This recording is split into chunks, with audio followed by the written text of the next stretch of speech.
Minister, I'm in building all my life, and I support this amendment.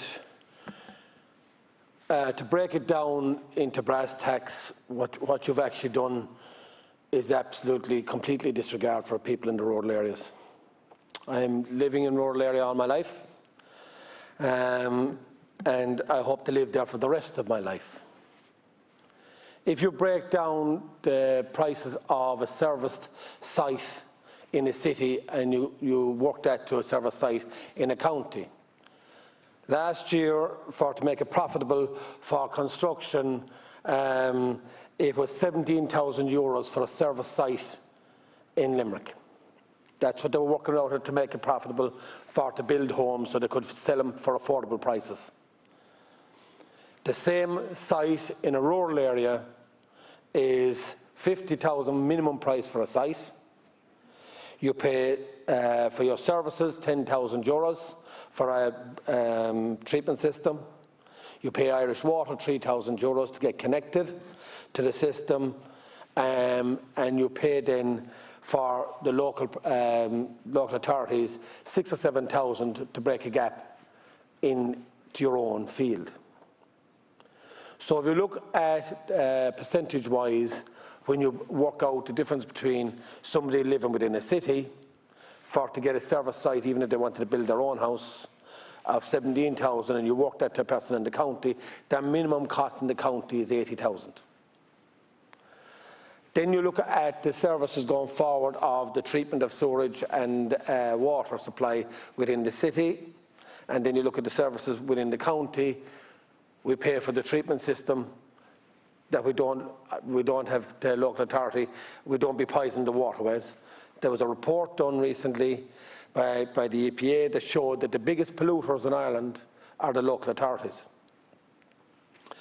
For the investment in our towns and villages in Limerick, we've asked for investment. We've asked for the Skeeton sewerage system to be upgraded for 33 years now.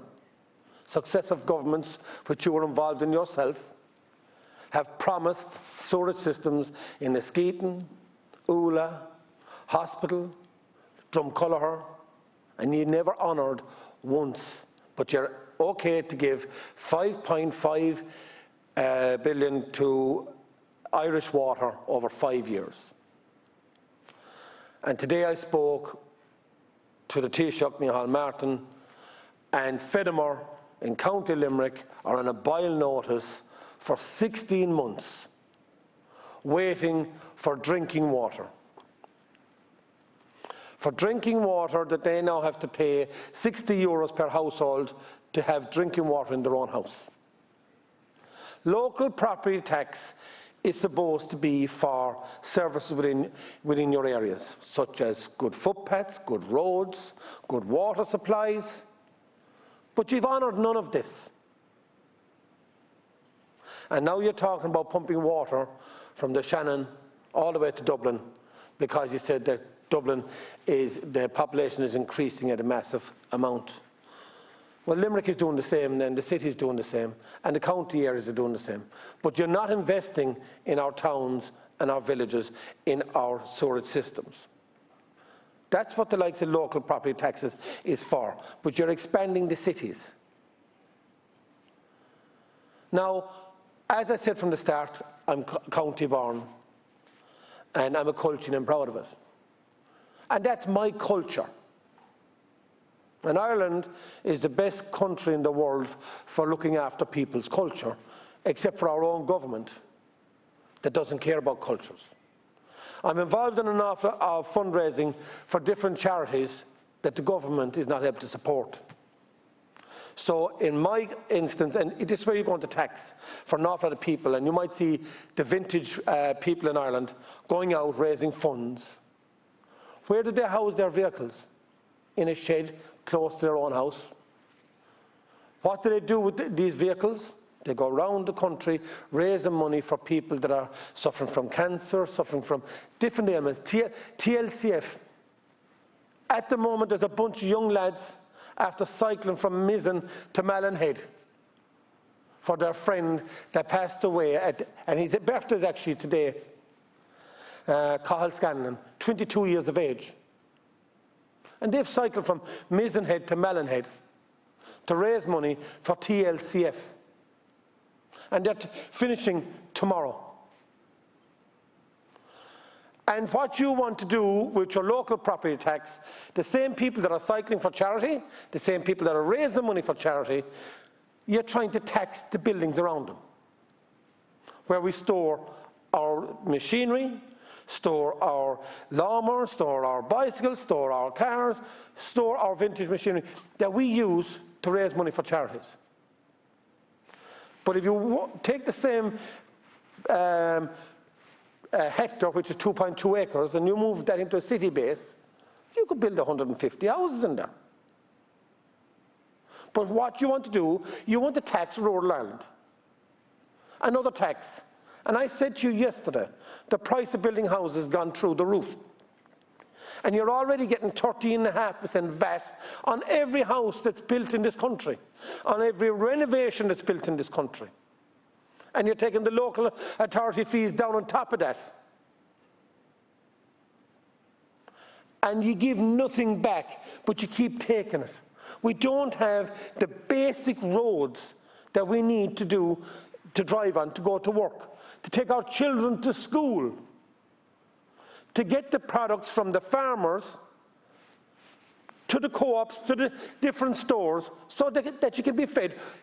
You don't even want us to have roads. You're more interested in importing stuff into this country and closing everyone down.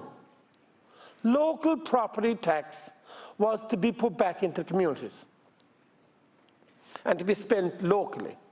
It went to a central fund and he gave us the crumbs. Now you're talking about giving it to the local authorities to spend it locally.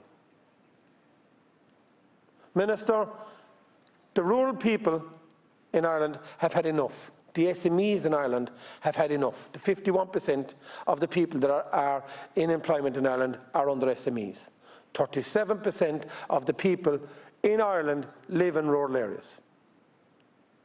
We're paying double and triple the amount of tax than anyone that's living in a city because we have no services. And you're trying to tax us more. And I do hope, when this will be amended, voted on this amendment tonight, that everyone that is watching in will see the rural TDs that are voting against this amendment and are voting with the government. And when they come back to the doors and knock on the doors and say, I'm here to represent you, I'm Fianna Fáil, I'm Fine Gael, and I'm this and that, well, I do hope that they remember their names. And I do hope that they run them from the doors.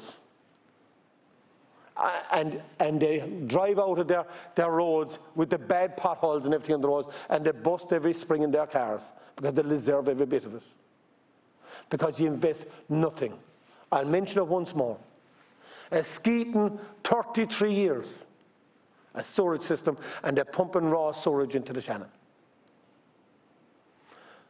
The Dáil in Drumculloher, biggest polluter, local authorities. Hospital in Limerick